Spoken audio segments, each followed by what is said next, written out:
నేను APSRTC Tuni depot manager. మాకు engineer ఒకసారి తుని డిపో అంటే ఈ బస్సులు నా అండర్లో ఉంటాయి. మమ్మల్ని బస్సుల్లో ప్రయాణం చేయమన్నారు. అన్ని బస్సుల్లో ప్రయాణం చేస్తున్నాం.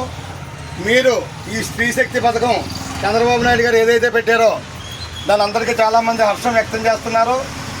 ఓకే, మేము మిమ్మల్ని కోరుకునేది ఏంటంటే కండక్టర్ గారు ఒక ఆయనే ఉంటాడు.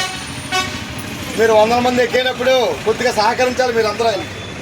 చంద్రబాబు నాయుడు గారు ఏం చెప్పారు?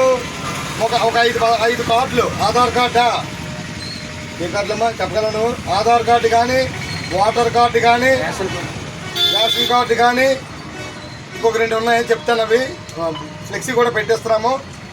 ఆ కార్డు పట్టుకొని ఎందుకు ఎక్కాలంటే ఇది కేవలం ఆంధ్రప్రదేశ్లో ఉన్న మహిళలకు మాత్రమే. తెలంగాణ వాళ్ళు వచ్చినా, ఒరిస్సా వాళ్ళు వచ్చినా ఎలవ్ చెయ్యం. కేవలము ఆంధ్రప్రదేశ్ మహిళలకు మాత్రమే ఈ అవకాశం ఉన్నందువల్ల మీరు ఎక్కిన వాళ్ళు తప్పకుండా ఆధార్ కార్డు చూపిస్తేనే మీకు ఫ్రీ ఉంటుంది. ఇప్పుడు మా అమ్మగారు అమ్మ ఒక్కసారి నుంచి అమ్మ ఆవిడ పక్కావిడ ఆవిడ ఆధార్ కార్డు తెచ్చుకోలేదు.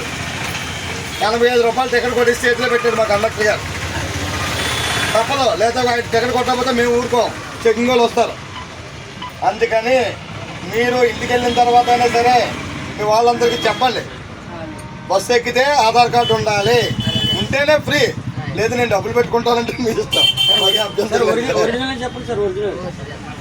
Original card. మళ్ళీ ఆధార్ కార్డులో జిరాక్స్ తీసి లేదా సెల్ ఫోన్లో, ఇప్పుడు మా కుర్రోడు ఏం చేస్తాడంటే సెల్ ఫోన్లో పెట్టేస్తాను చూపించేస్తాడు. సెల్ ఫోన్లో పెట్టినా లేదా ఆధార్ కార్డు జిరాక్స్ తెచ్చినా కుదరదు. ఇంకొక విషయం, ఆధార్ కార్డు ఎప్పుడు తీసుకున్నాం మనం?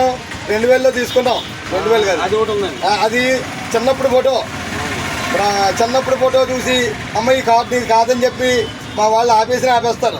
అందుకని అవకాశం ఉంటే అప్డేట్ ఉన్న ఆధార్ కార్డు చూపించండి, లేకపోయినా సరే ఆధార్ కార్డు పట్టండి.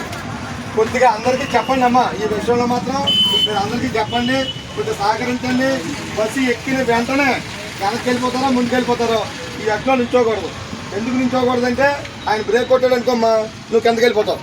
నువ్వు కిందకి వెళ్ళిపోయావు అనుకో, చంద్రబాబు నాయుడు గారు నన్ను చూసి నువ్వేం చేస్తున్నావా, మా ఆడబడి కింద పడిపోయింది అని నాకు వాయించేస్తాడు.